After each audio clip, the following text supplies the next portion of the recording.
All right. welcome everybody to yet another Trino Tuesday. Let me bring up my screen. I'm going to bring up the whole, wait, not window. I want the entire screen in case I need to share other things with you. There we go. All right. And hopefully Jan will be joining us in just a minute. Let's see. I'll make sure that he has the invite to come. Oh, there he is. Hello. What's going on, man? Not much.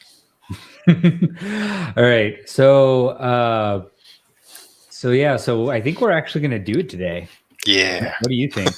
Yeah, it's high time to finally do something that works. Yeah. So I'm excited, and so I think you did some work over the weekend to get all of the Maven stuff done. So thanks for updating that there for anyone who's been interested in how this is going to work. So let's dive in real fast. I'd say let's start. Let me pull up your architecture, Maven architect. Archetype. I don't know why I was going to say architecture. It takes a while to get used to. I went through the same stuff. They could just name it Maven template. Template, right? It's just a template. Yeah, exactly. Archetype's a fancy way to say that, though. Yeah, so it's that way you feel like you're doing something really important when you're saying something with Maven. Yeah, but on the other hand, people should understand what you're saying. Yeah.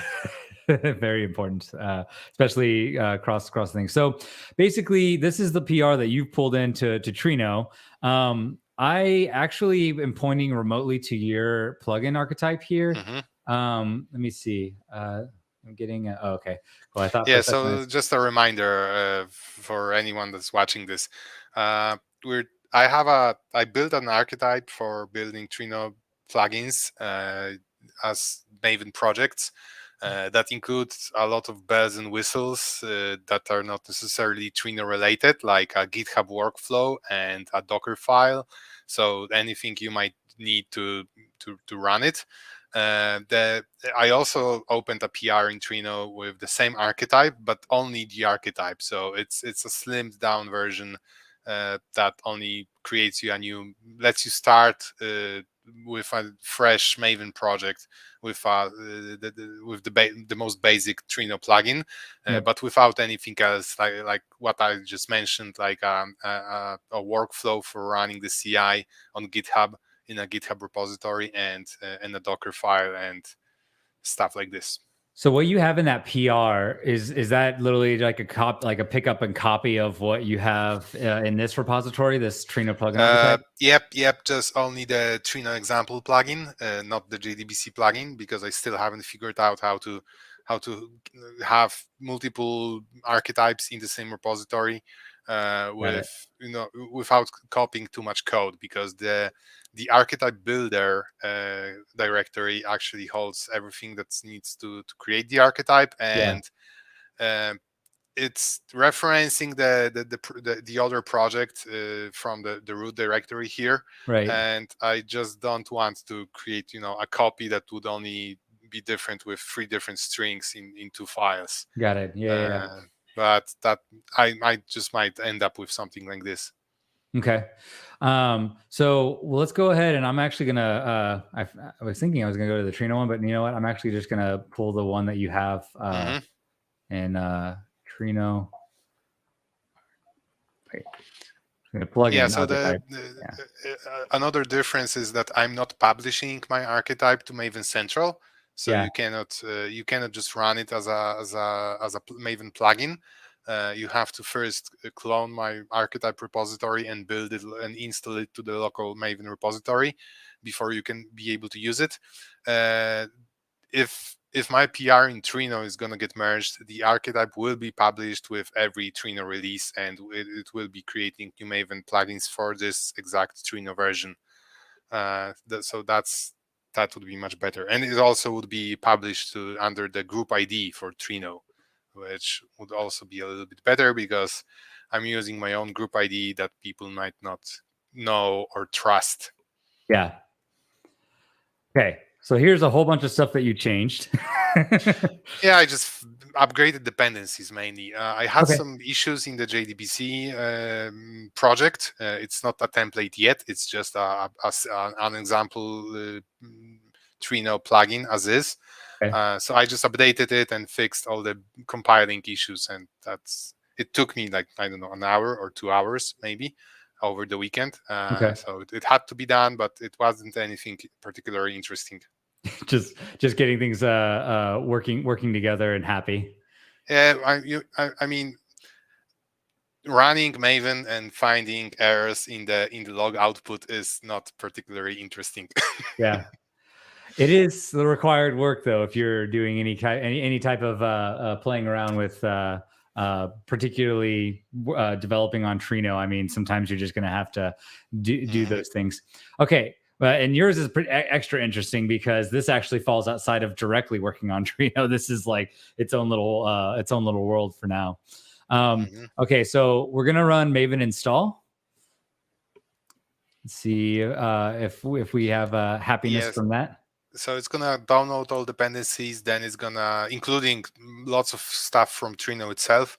It's gonna compile and build everything, and then it's gonna run tests. And it's important because that's gonna tell us if it's gonna be working or not before we even attempt to use it. Yeah, and this is these tests are actually verifying that you can build a plugin, actually run a test with those plugin, like those kind of simple plugins that it's creating. Like those tests, use the archetype to create a new project and run tests in this new project against that project, right? Yes, to verify that it's actually working. So it's not just copying files, but it's testing that everything compiles after that. Oh no. Okay. Archetype builder. I think we've seen an error like this before. Yeah. Can you scroll up a little bit? Oops, so one of the tests failed. Yeah, we've seen an error like this, I think. Did we just kill the or like remove the test? It's integration test. Let's see. So the integration test failed, and if you scroll up a little bit, there should be another error. This is the end of the stack trace. And yeah, so this is the same error we were having before. And can we remove the non-JDBC one? I can't reproduce this locally. I remember. You have to run Maven clean install because you just have some additional files. Maybe because so this runs. So the way we have this set up is we run Maven from Maven. So maybe if it's nested so deeply, it just leaves behind some temporary files that needs to be cleaned up. And if you run both goals, clean and install, it's gonna clean something before running another goal from the nested Maven again. Okay.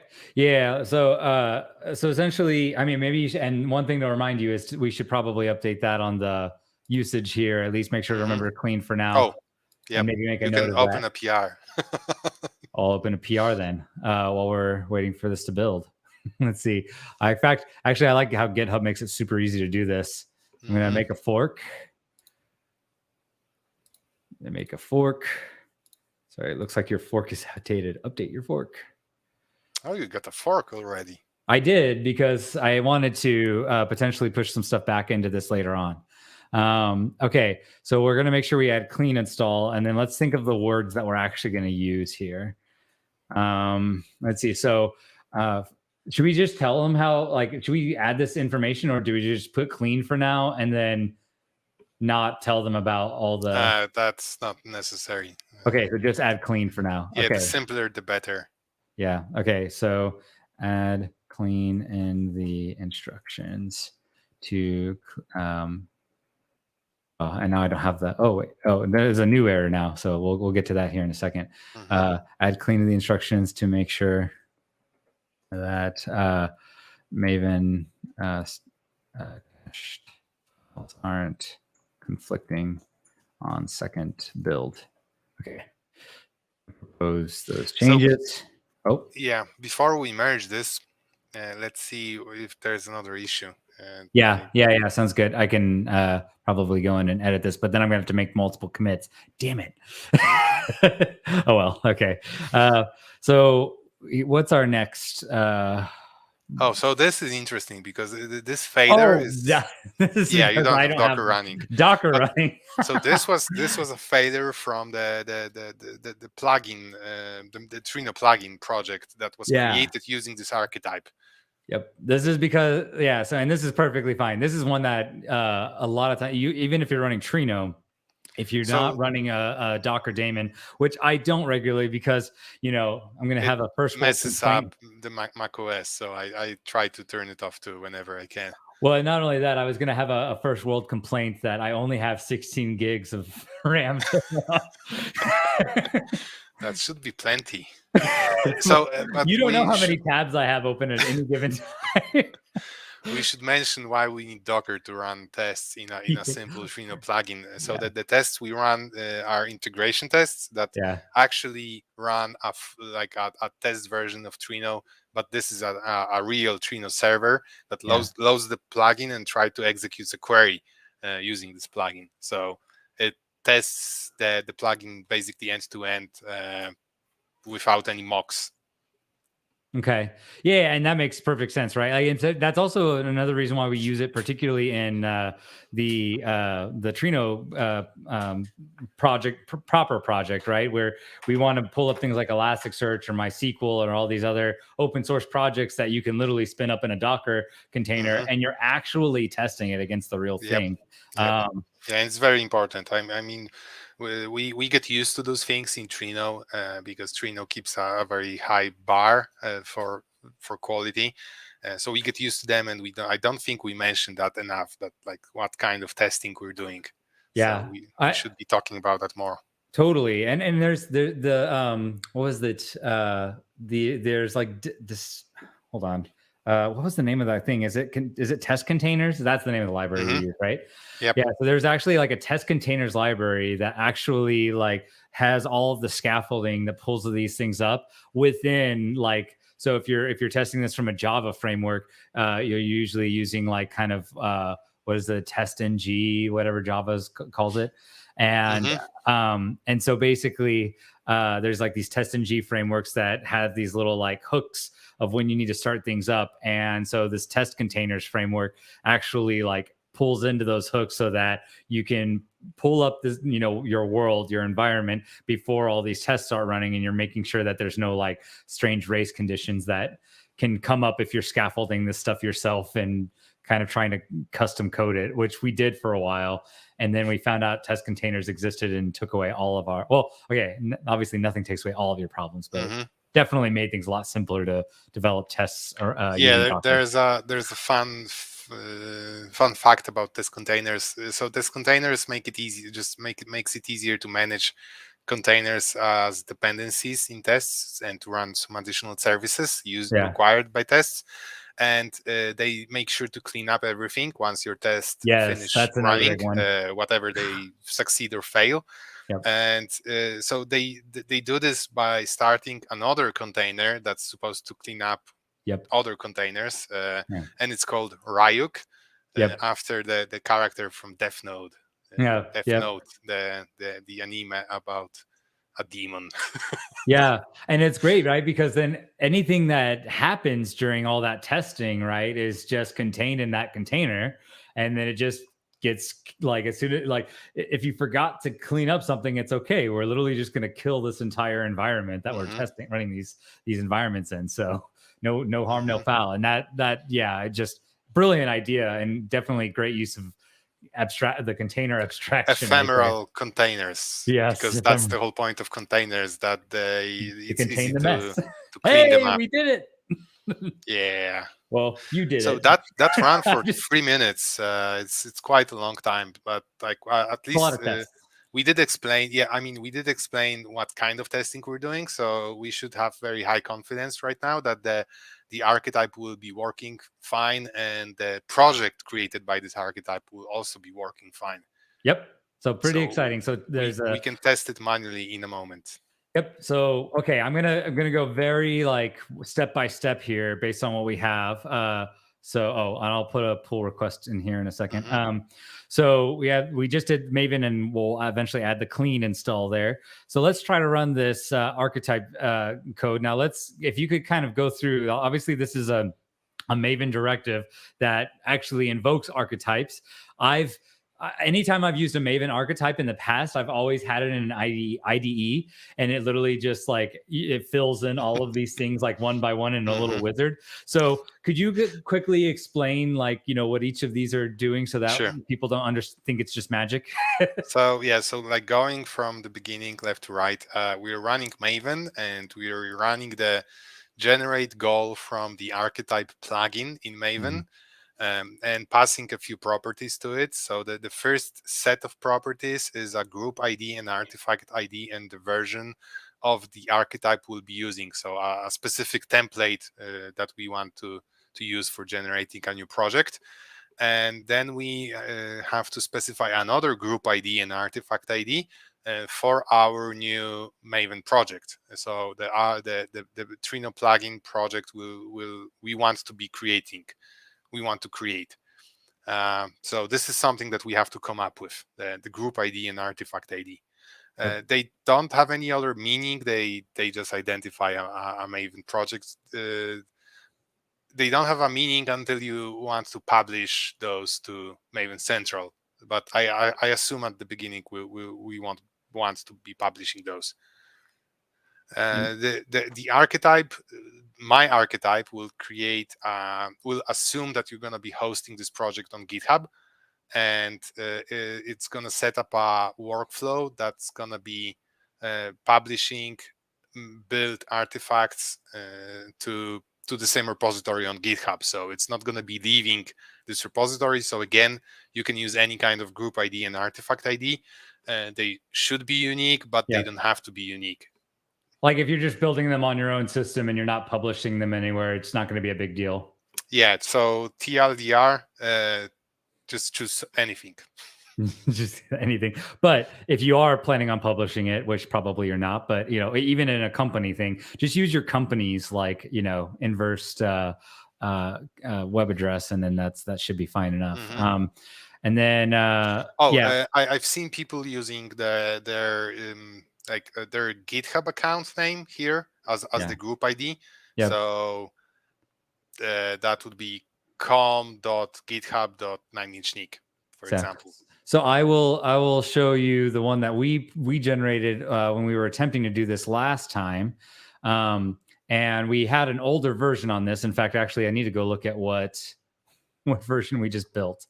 It was 1.13. Is that right? 1.13 dash snapshot. Yes, you have to Okay. use the snapshot version because that's just what you've built right now and Yes. installed to your local So Maven repository. So even though, this maybe something that would be good to actually parameterize versus have this right here, because people might build locally whatever snapshot is going on. Yeah, so So just maybe make that like the current version of that, or version you built, because basically this archetype Mhm. version needs to literally match in this reactor summary, this thing that you actually built from Maven install. You should Yeah, when see. I was writing this README, it required me to think about it for longer than 10 seconds, Of course, and yeah, no, I got distracted. of Just put course. anything here. Yeah. So we just, the one thing that, caveat, if you're watching this and you're wanting to try this out right away. 111 there needs to be whatever the version is that you built locally. So we're dealing with 113 snapshot, which is going to be the next iteration of snapshot. Then here, and actually let me zoom in here as well, makes this easier to see. So yeah, we have everything's the same here, as well as the group ID and artifact ID of the project we're using. Then there's the version that that we just generated locally, and then here we go with the group ID. This is going to use mine. So my URL, if you go to my website, it's bitsondata.dev. And so you would just basically reverse the kind of domain or top level domain first, and then you would go down to basically make a unique names group ID to kind Yeah, of. and this is just a convention, so it means that it's usually what's done, but you don't have to do Doesn't this. have to do it. Yeah, you could call it like foo.bar, and it would work. It would just very likely conflict with somebody else's foo.bar Yep. if you ever published it anywhere. So if you're running it locally, this doesn't. As long as you know it's unique to something you've built locally, then you'll be fine. Artifact ID is what we're so we're going to try to build Trino SQLite, right, as the SQLite connector for Trino. Class prefix, this is going to be the thing that gets prefixed on all classes that are generated for this connector. And then the connector name itself, this is like what shows up in configs, right? Is that right? Yep. Okay. And then GitHub owner, so it's going to be me, and then I'm going to basically put a Trino SQLite. So we can talk a little bit about why we need separate properties for the class prefix and connector name if they look so similar. Yeah. And couldn't the archetype just figure out one from the other one? It's usually they would match, and usually one would be capitalized versus the other would be in lowercase always. But I mean, not always. there's this thing that it's better to be explicit than implicit. There's a saying like this, and I mean, it's just better to allow you to set both and not to think about all the edge cases when that would not be true, and you would run into some kind of issues that we can't foresee right now. Exactly. The class prefix is just what we put inside the Java classes, just to have unique class names, and the connector name goes into the catalog config. Yeah. I mean, imagine having different variations of a similar plugin, right? And maybe one of these names are going to clash. So you have to like essentially change one or the other in a different way. I don't know if that's, a good example, but like there's different things you could dream up with that. These two may not necessarily be one-to-one. So totally take your point there. Let's take this. I think this is everything that we would need to actually generate this. And let's go ahead, and I'm going to actually clear that, and then let's make this a little bit bigger. So you can see all the text flying by very, very nicely. And now we've already built the archetype. Now the archetype is actually doing what it was doing in the test and actually generating what we were trying to do before. Now, is this? I just realized did we specify? Oh, okay. Value property, yeah. So 1.0. Did we specify JDBC somewhere? No, because we don't have an archetype for creating JDBC connectors. We only have an archetype for Trino plugins that include a connector, like a generic connector. Okay. And we're gonna convert it to a JDBC connector as a next step. Got it. Okay. So we can't run both. Oops, I pushed yes. Apparently that did not like that. So what happened? Maybe directory already exists. So you have the directory from 2 weeks ago. 2 weeks ago that we did. Okay, what is the directory? Trino SQLite. Yeah. Okay. So let me go ahead and.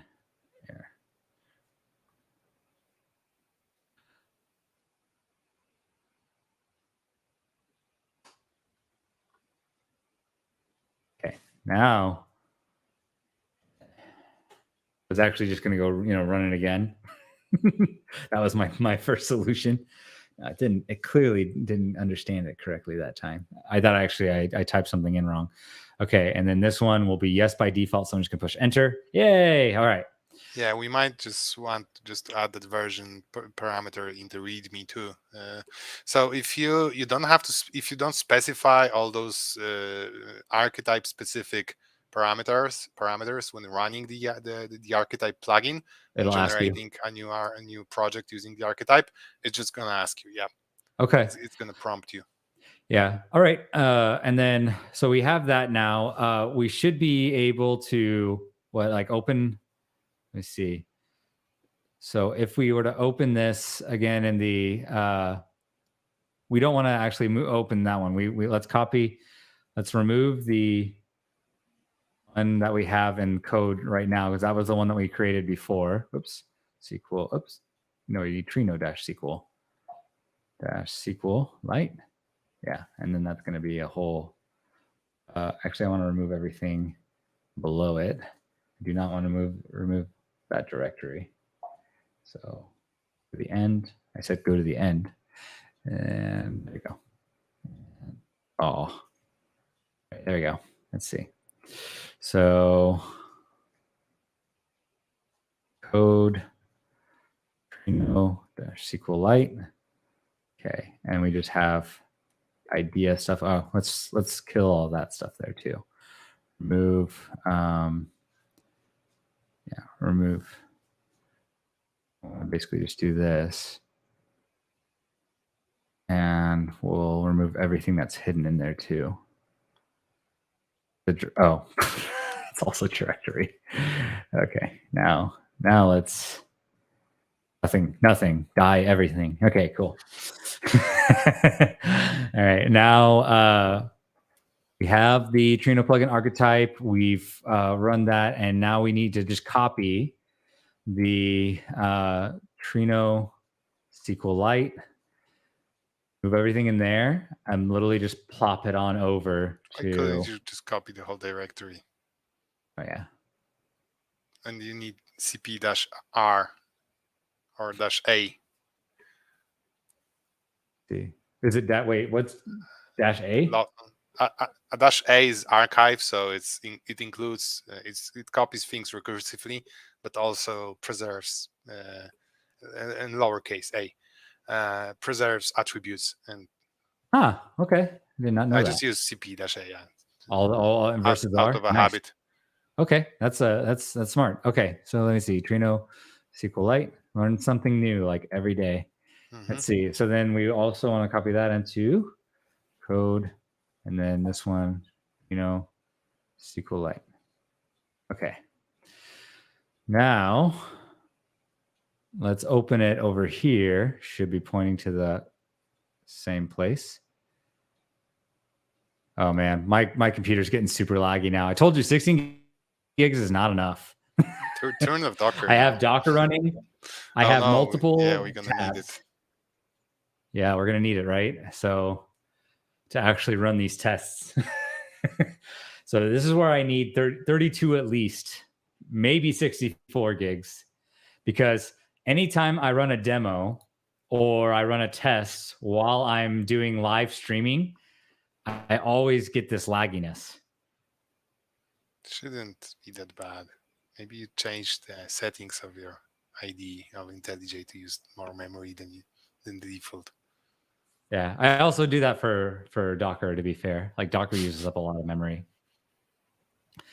So, okay. So we have a SQLite Trino plugin. Should we just, at baseline, let's just run the tests? Yep. Make sure that runs, just like like happened before, right? So we're gonna now do basically what was done in the test when we built the archetype, but we're just double checking. Okay, it's downloading dependencies. Maven's doing its thing. Yeah, I need to pull off the amount of memory that I give to Docker, but like I want Docker to have a lot of memory too. This is why. this is why I need more memories, because like I want it to like never. So like here's the thing is, when I'm running Docker, sometimes I'll run like these big clusters now, and like it needs that memory sometimes, and I don't want to have to think about when it does need it and it doesn't need it. Well, maybe, I don't know, maybe buy a PC with lots of memory. Man, like right. I would build honestly, sometimes I think about putting up like a rack with a bunch of servers just because I like hardware. Yeah, yeah. Not that I need that. But... Well, I mean, I have this guy back here that I'm eventually going to be serving SQL Rabbit on, but yeah, it's. I mean, it's kind of partially decor at this point, and it's partially like. So, anyways. All right. So it looks like it's downloaded all the Maven stuff. Let's see if we can now run all tests. Should see a happy testing path. And so this is again, actually let's go while we were talking about, Docker doing things. Wait, why is that here? For some reason, it's rendering on the wrong screen. Let's just pull that screen down. Here, I'll actually just make it entire full screen. Okay. So while it's running this, we should, did it already? Okay, yeah, it's initializing. It's just being really slow because I got a million things going on this computer. Right now it's using 6.76 gig. Not too much CPU though. I'm surprised I'm, okay. So yeah, this is literally pulling together, where is it? Lifecycle starting, lifecycle query manager, create catalog. This is okay. So this is doing actual local, like distributed query runner stuff for Trino. So nothing with containers yet. By default, though, it should be okay. Sure, test naming convention, and then select from table. Wait, it didn't actually use Docker in any of those tests. It's only using here. Let's look at these tests. Well, it runs Trino as a container and wait. Oh no, it doesn't. It doesn't. Yes. It literally runs the local distributed query runner versus so in that case, I don't remember why we needed Docker. So let's kill Docker so that my all right, quit Docker desktop. You're probably I'm wondering if you do that testing when you're in the Trino proper. Is that when you convert this over to Trino proper? Is that? I don't remember. Okay. So I just don't want so let's wait for Docker to close down because I don't want my computer to be super glitchy the rest of this broadcast. Okay, well, cool. And then let's just exit out of this. Docker's going to stop. And already I see my computers come back to life. Okay, so we had a full successful set of tests here, so that's exciting. What's next? We will actually let's go back to the list of things. I have a test that uses Docker in the example JDBC project in the archetype, but we're not using this one. So you only need that to build like everything, all the submodules in the archetype, but we're not using one of them. So that's the confusion around this. Got it. Okay, that makes sense. Okay, so you said now basically this is the end of it, right? You would just do git init and then push this up to some place on your local file, and then that's where your plugin's going to be. We're not going to. Well, we can do that later, but we need to make this a JDBC type. So there's some steps involved. Are they in this JDBC? Excuse me. I mean, it's not documented because now is the moment when you have to decide what you want the plugin to be, and you have to do that. And so it's SQLite. We cannot document all possible things you can do with a Trino plugin. Okay, so I remember last time we looked at the SQLite JDBC driver. So this is going to be something we definitely need to actually interface with SQLite, correct? So let's is there a POM in here? Yeah, here we go. This is what I was looking for. Okay, so it's already in Maven Central, but we're already pulling from Maven Central. We just literally need this dependency. Oh, and he has multiple dependencies. So let's just pull the dependency piece. And we're going to just stick that over in the POM.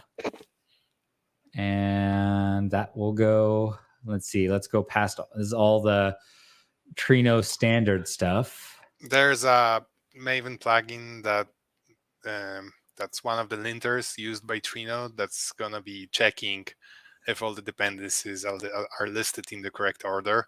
So it might be complaining about where you put it. So I wouldn't worry about that. I would just put it in the right section. So it's either in dependencies or dependency management.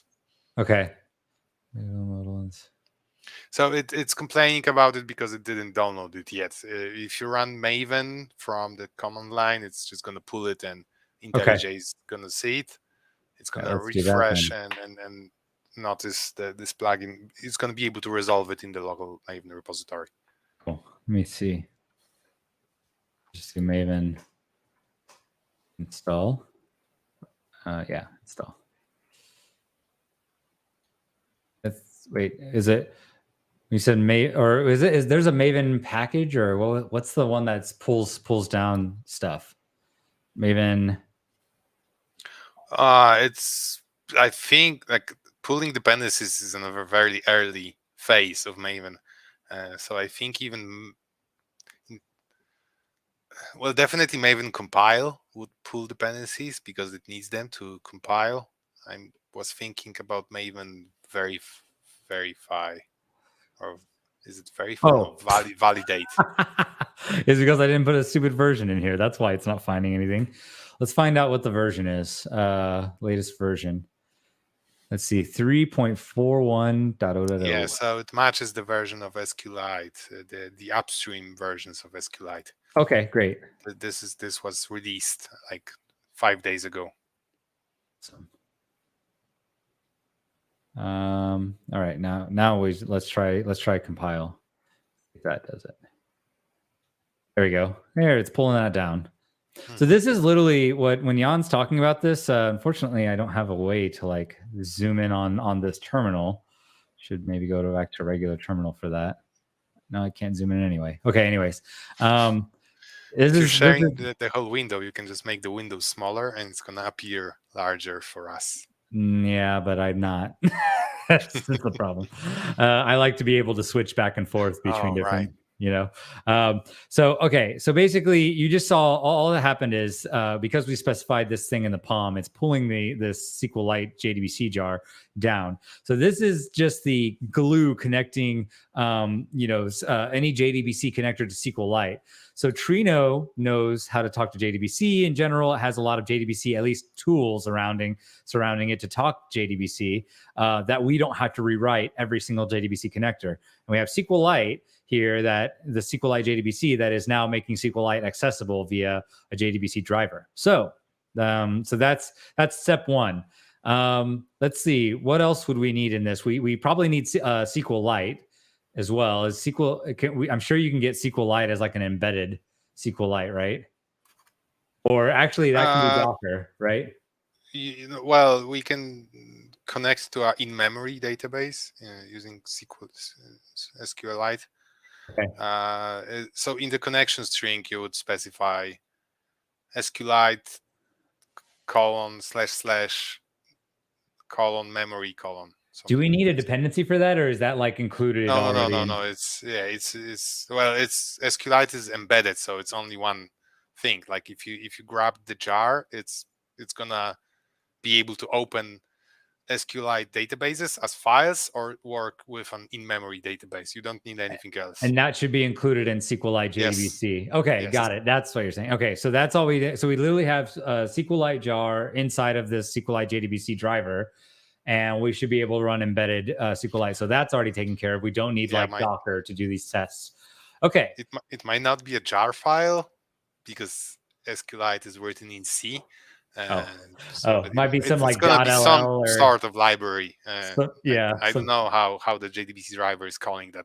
Maybe using GNA or some other mechanism. Fair enough. Okay, yeah. We'll ask. Who I forgot his name. We'll ask Taro next time we see him.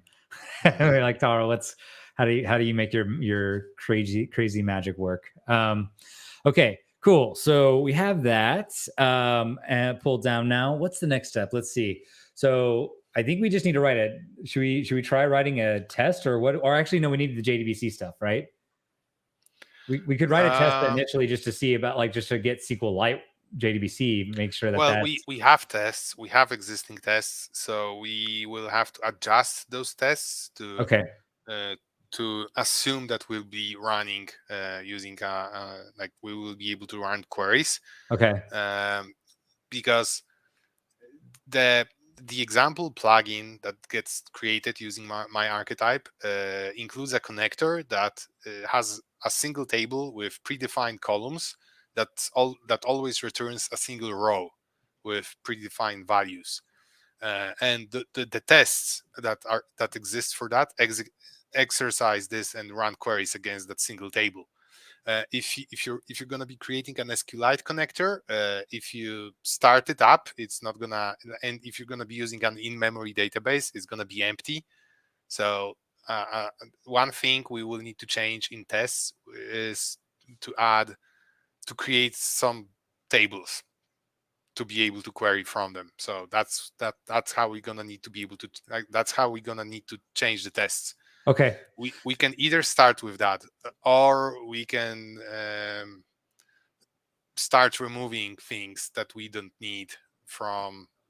Yeah, because why don't you take us through the list first of things that we won't need because we're getting it for free from the JDBC.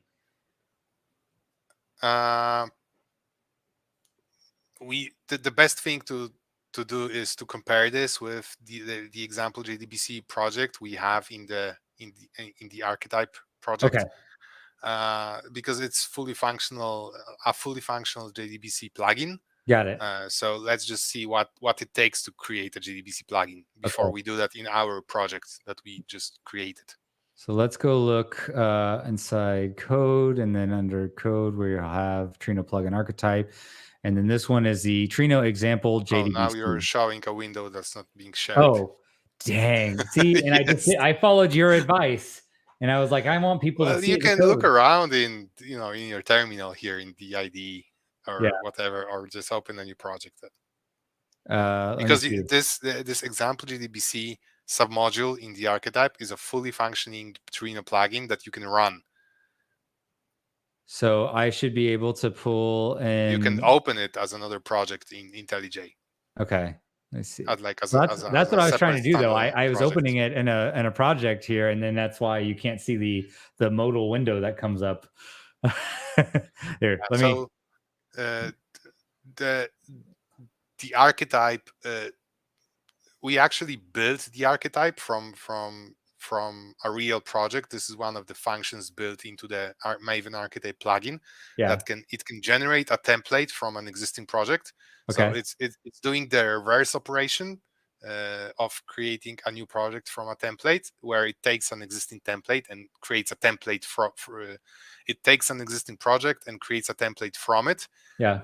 That you can later use as a template to create new projects. So that's what we use, and the reason for that is to have real projects that are easier to maintain, where we can easily update dependencies and build them and see if they work correctly after doing so. Okay, so now we have both the example JDBC pulled up here, and we can basically, what you're saying is, let's just open these up and look, and really it just comes down to this, literally, like example client. Example client module, example plugin. What we want to do right now is basically what we would do without the archetype. We need to copy and paste things from an example and rename them. Okay. Which is just painful, and there's a lot of room for error because we're going to be doing a lot of manual stuff, and there's a lot of things to do. So there is some learning curve to that, and that's why we're trying to build the archetype. We don't have an archetype for a JDBC plugin yet, but this shows why we need it. Yeah. Okay. Sounds good. Let's dive in. So basically, we should just take all of these things and then just let's just copy it in here and then throw. You can either do that, or you can just take your project and remove things we don't need and make the remaining things look exactly like this. Okay, I'm just going to have these here because they're not clashing, and now I can look and say, okay, we have a client here, and let me just minimize this so that we can better. If you're going to be copying that in IntelliJ, I think IntelliJ is going to be trying to help you and do some renaming for you. Yeah, which is very nice because it's tedious. Let's see. I'm trying to For some reason, it's not showing the latest thing that I'm doing where I'm breaking out of this command. This is, oh, wait. This is here, kill that. And then if I go back here, oh, it's not changing. This is weird. So I literally It as treats part of that as separate windows. it treats that as very separate windows. That is okay. So I literally just can't do this, unfortunately. Oh, you know what I can do though? Here. I'm going to share a separate my Mac screen because that doesn't have quite as high of a resolution. It could also just really just muck the resolution up. But now I'm going to move my screens over here so that y'all can see this a little bit better. And then we'll do entire screen. Oh, it's still at a pretty high resolution. Oh, that's crazy. Hold on. There's all my files there. It's still super. Can you see that even? There's got to be. Oh, wait. I think that's the code window I should be able to make bigger, right? But I'm literally putting command. There is some kind of presentation mode in the IntelliJ that you could activate, and it should make things bigger. Let's see. Appearance. I never used that. Enter presentation mode. Yes. Oh, look at that. Yeah, but you don't have the project bar on the left. Oh. I mean, we don't. Oh my gosh, this looks horrible. Oh my god, how do I get out of this? All right, let's exit presentation mode. Sorry, IntelliJ, you're just not smart enough for when I'm sharing my screen, apparently, or something else is going. What's enter Zen mode? Distraction-free mode. Okay, whatever. We're getting off into a bit of a tangent here. Okay, so now we have let's get out of the example thing for now. And this, why is this not re-rendering?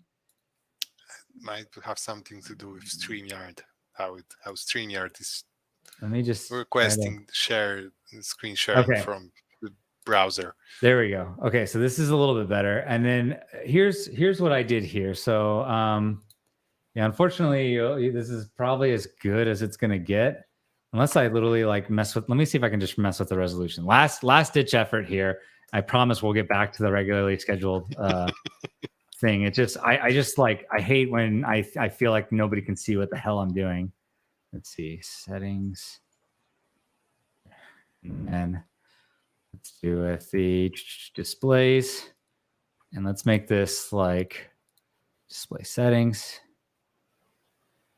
Okay, MacBook display. We're going to go at resolution scaled, and I need larger text.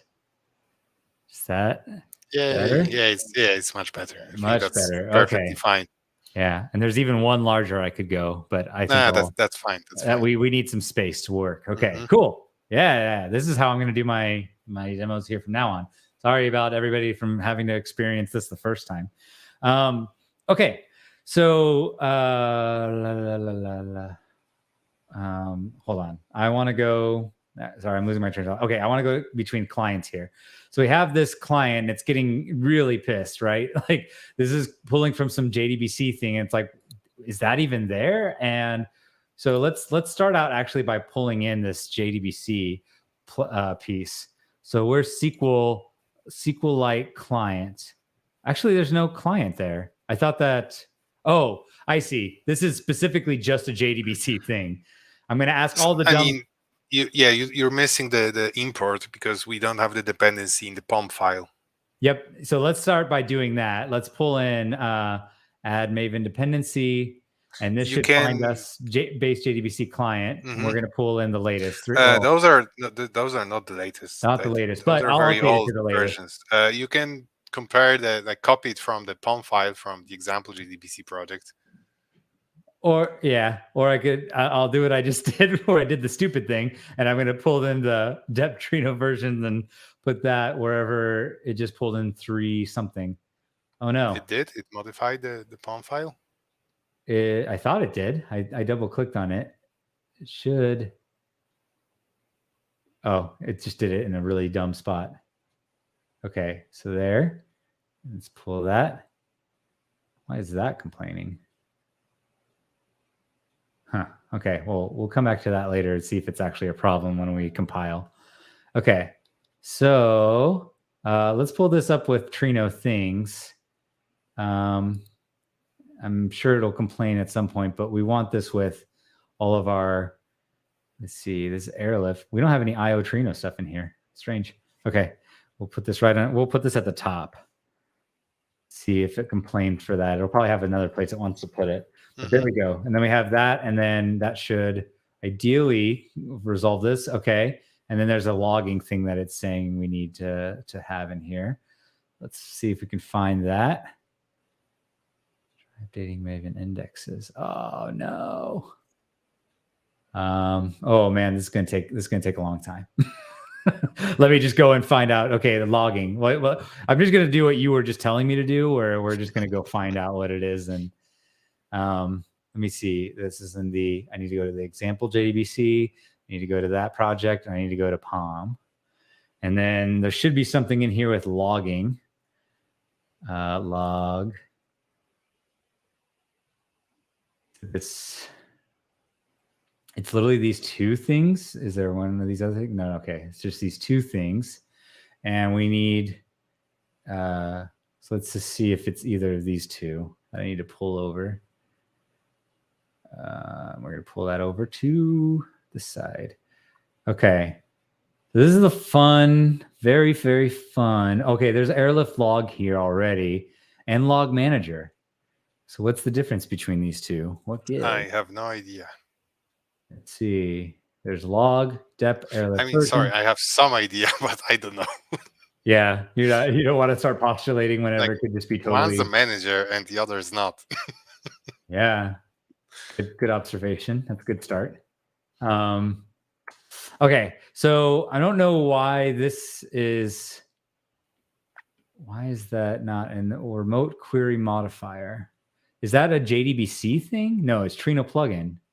So it should be a Trino. Oh, it's a Trino plugin. So that's probably why what we actually need to pull from this is a Trino. There should be like a SPI thing. Let's see if there's an SPI. Trino SPI. We have that one already. We already put the base JDBC. Oh, that's probably where this goes, by the way. Oh, maybe it's an ordering thing I'm doing. No. No? I've seen. Oh, so this is the example. What was the problem? Let's go back to so it's still this logging, but it's a Trino plugin logging. So it's under JDBC. It's under JDBC. Did you refresh maybe? Can you refresh in the Maven tab on the right? Yeah. Can you refresh, reload Maven? Yeah. If you've made some changes to the POM, that might be necessary. Yep, that's it. You're a magician. Cool. We got all those things pulled in now. Okay, that's great. So it's example client. Now we just need to rename this. Refactor rename, and we're gonna rename this to SQLite SQL. This is, remember, the thing that we had that we put down inside of what's it called, the prefix. That was one of the arguments that we put in there. So the client's done. Client module, there should be SQLite module. So this is going to be 1-for-1. Wait, is this SQLite module? No, client module. Okay, so this is still different and still extending. Is there something that's JDBC specific in this? Clearly we already got it though. Yeah, JDBC specific. Okay, so then another thing, we literally just need to refactor this because we already have all the refactor, rename, and then we need to keep a client there. And let's do SQLite. I'm really pulling back from trying to put 2 L's in there. SQLite. You just have to spell out the letters. I have to say SQLite. It's literally how I've said SQ, not SQL. SQ. But it just doesn't feel good to me. I don't it's like not it. The second. There's not. It's not seconds to anything. It's the original. I know. I just don't like it.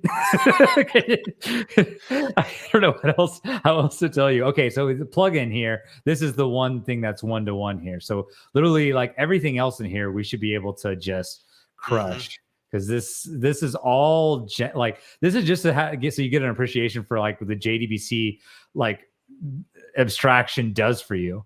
So literally, we only need this SQLite plugin. Yeah, but you have the example plugin that you're gonna rename in a moment. Is that? Yeah, exactly. So, but I wanted to make it very like obvious, like, okay, why am I, well, I'm looking for delete here and I can't talk and do things at the same time. Okay. So this is literally what this came down to. Like all those classes that we just deleted. Now we literally just have this one-for-one plugin. And then these two are literally like the abstraction points for a JDBC client connection. And I mean, all we've done is literally just like base it off of the original code here. Yeah, they extend the base JDBC it's module because it's not a plugin because it's abstract. You cannot just directly use the base JDBC module as a Trino plugin.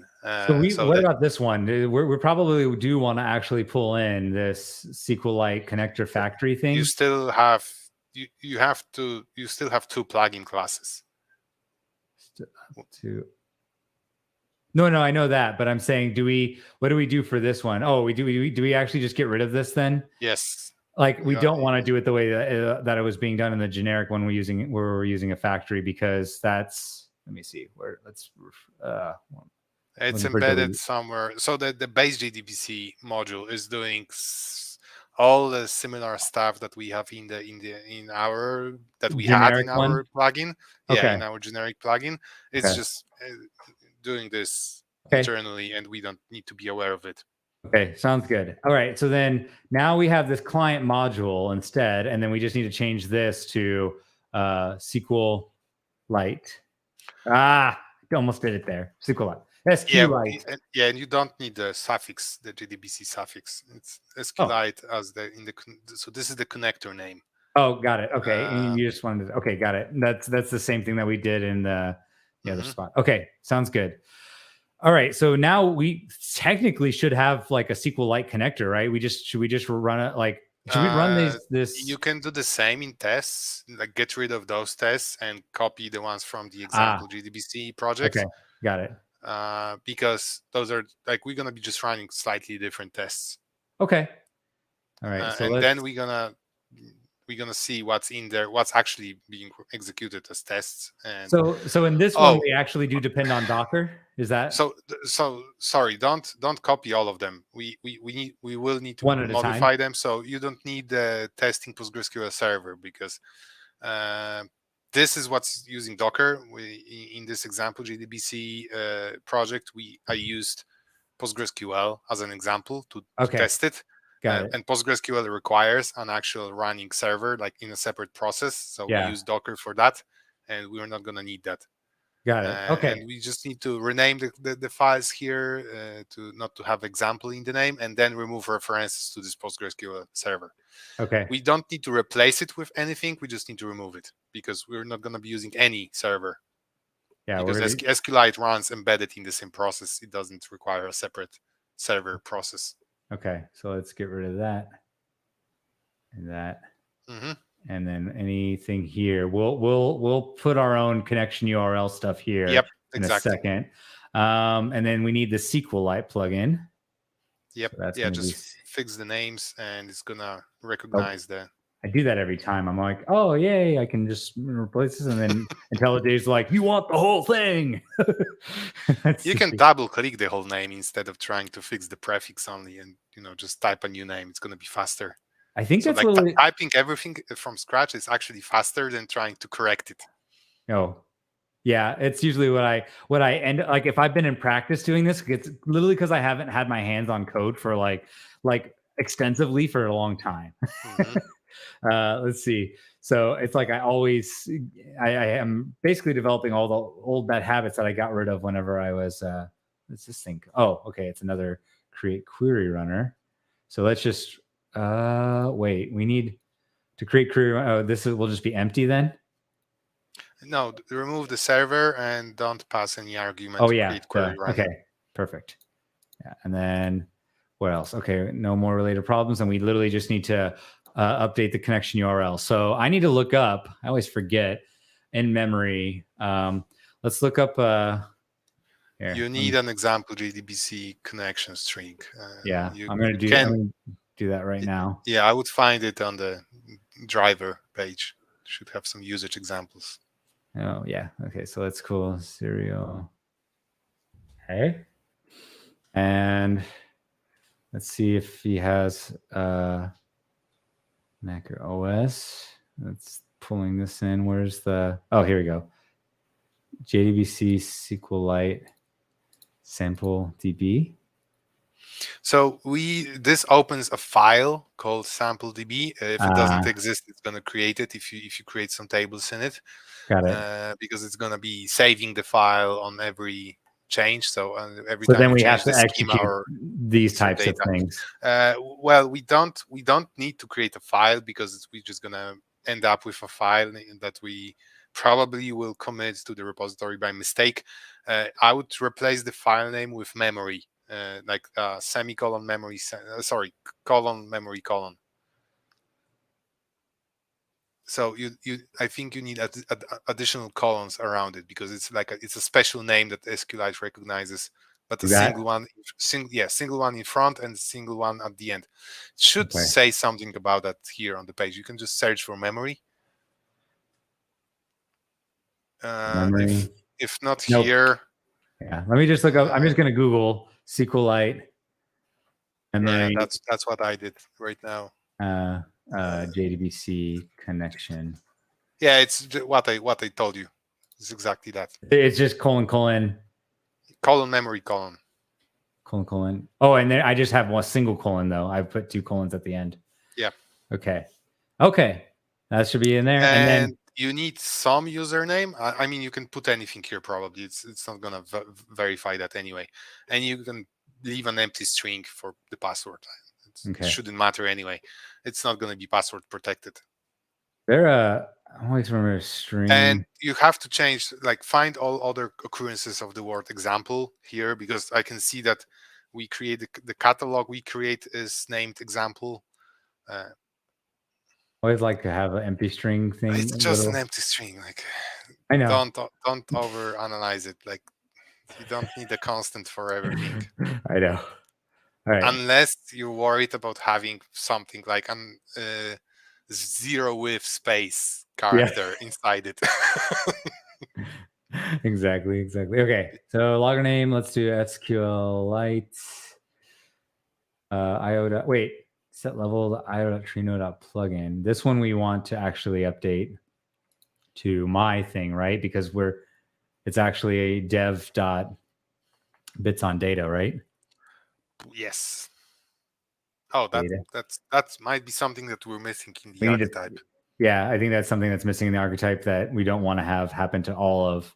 So bits on data, and then I put this. We'll keep the Trino one at info, I think, and then we'll add. And again, it's not needed. It's just I left it here just to be give people an entry as a hint that you can do this if if you're gonna be running into some issues when developing a connector. You might not be sure if that's happening in your connector, which is very probable, and easy for you to just change it to itself. Okay. Should we? I mean, I guess we should just run this, right? Yes, we have those tests. So you can either run the main class and try to run queries against it using the Trino client, or manually, or let's just run it. Yeah, let's run it first and have a little fun, and then we'll see if I just I don't want to feel bad if this doesn't work. If the test doesn't work. It's gonna be nice we're gonna be able to run some DDL queries there to create tables. Okay, so let me just real quickly. So we have the Trino, a local little Trino cluster running, right? Directly from the IDE. Directly from the IDE, not going through anything else. And then how do I use your favorite Trino client? Oh, this Oh, terminal is busy. It's running Trino in the foreground, so you cannot use it. oh, You have to run another terminal. no, terminal. Okay, There's a terminal tab below. I know. I was just going. Let me see. I don't even know where if I have. Do I have Trino installed? Oh, I do. Nice. Who knows how old this is? It doesn't matter. It's gonna Yeah. work. Like there weren't any changes in the CLI in the protocol for a long time. All right, and let's see. The Show. latest Trino version, the CLI, has a very interesting feature that I contributed to Oh, it. hey, look at that! Look at that! All right, let's see. Show schemas in SQLite. Show catalogs maybe Oh first. my. Oh, you did. Oh, sorry, Yeah, I missed that. yeah. That's why I said, look at that! Look at Yeah, that! it's gonna be either from like in or from. Okay, so we would have to create a. Wait, that failed. What's that? Oh, whoops. No, it's just a problem with the connector. So it cannot list schemas. Probably because SQLite is actually missing the information schema Oh. thingy, like either a catalog or a schema that When the it's in memory, though, if we had an actual database, would it not? no. Like information schema is this like a system catalog that for listing all the metadata, Yeah. and the base JDBC assumes it exists. Oh, sorry. No, it should be using the JDBC methods to read the metadata. So it's just failing at reading the metadata. You can switch to the run tab, and there should be an error logged by the Trino server running in the. Yeah, so you can see what was the actual error. You could read the same error if you would run the client with the -- debug flag. It would also be showing errors like this. Oh, let's see. What was the error? SQ feature not supported. This is coming from the JDBC driver. Yeah. That's very interesting. So it doesn't. Oh, because there's no notion of schemas in SQLite, so it doesn't allow you to list schemas. We let's just assume that we're gonna be using the default schema, the schema Okay. named default, and we cannot create other schemas, and we cannot list schemas because of that. Yeah. Here. So we just had a question from Lukakas, and then Lukash. I'm not, maybe it's Luca Kas. But I'm not sure. So yeah, what we'll do with this, by the way, is like we're getting pretty close actually, and I think this was like a cool thing to have recorded just to show a way to do it. Eventually, this is not going to be the way you'll need to do it, and I think if when Jan and I get to a point, we can actually get this like scaffolding happening a lot faster, and we're not going to go in and explain like everything like we do have done in the past ones. I think literally just like going through a very basic setup, assuming that you understand Maven, will be a video that we can make in like 5 minutes, and then we'll have like an actual like a very repeatable set of steps to do. This is more just showing that we're reading very close and it's possible. Well, let's wrap up the example you're doing. So maybe let's try creating a table and selecting from it, even if it's empty. Yeah. So can you create a table without having schema? Yes. I mean, you don't have to use a fully qualified name. So you can just try running the create table query. Okay. And with any name and try to select from it back. But I think we can use the default name for the schema. What was is a default? So just don't include the schema name in any object names. Let's see. What about show tables? I don't see what you're typing because you're still showing the message from Lukakas. Let's see. Yeah. Okay. So just run create table. Oh, I was gonna say show tables in, and then we could do like SQLite.default. You can try this. I'm not sure if it's gonna work, but you can try it. Yeah. So let's just try creating a table. Let's see if that's gonna work. We can fix this problem later because it requires overriding one method in the metadata class. Yeah. Let's see. Or the client class in this case. Let's say SQL. Just Like, test. No, don't type the fully oh, qualified name. Just the table name, like any table name, test. Okay. and some columns. No, Uh, not okay. from. Just Oh, columns. Like open the parentheses and yeah. add one column to it. Okay. It's reversed. Like first the name and then the type. Ah, things I have to remember if I don't have it just copy pastable. Section must be specified. Yeah, I didn't. I figured Um, schema must be specified. you can try running use default. Just to use any schema or the default one. Use default and yeah, Well, we try need to that. also specify the catalog then, right? No. I mean, did you? I don't know. Just try. Yeah, I think Yeah, it's I gonna. guess So it'd be SQLite. right, and I'm guessing it's gonna say JDBC error. Yeah. So Yeah. anytime you're trying to use that schema, I know you have you have to have some sort of that layer defined in some way, and it looks like SQLite does not have that, at least supported by the JDBC driver. So I'm wondering if there's a way to hack around that where we would override something and just say, "Hey, it's Yep. always the default." Maybe Yep. that could be the next Trino Tuesday. Yeah. I like that. I And think you should commit what you have to a repository and yep, push it just to see if the all the things I mentioned around, assuming it's going to be hosted on GitHub, if that's going to work, because there yeah, will be a pipeline running and it's going to try to execute tests and it's going to fail it's because you gonna fail, didn't right? rename the test example queries class. Oh, well, and it would fail either way, right? Because either way, it needs, there's Y- currently, y- yeah, like we found, no way to address SQLite, the lack of schemas in lack of schema. SQLite. Yeah. So I think what we'll have to do is we'll have to override some probably class. And this is something I can do offline and then just show Hmm. everybody next time.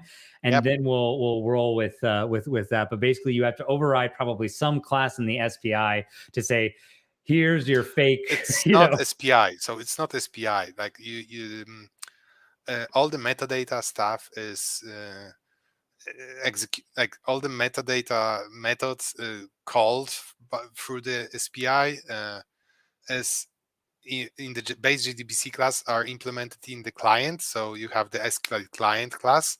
So Mhm. it's not exactly, it's very similar to the metadata class from the SPI, but it's not exactly, it's not the same. Okay. You will find very similar methods there, and you will need to override one of them, the one that lists metadata schemas, and just to return a constant schema. Yep. We probably should name it default because that's a convention used by a lot of Trino connectors, Yeah. and that's it. Okay. And everything should work by from this point.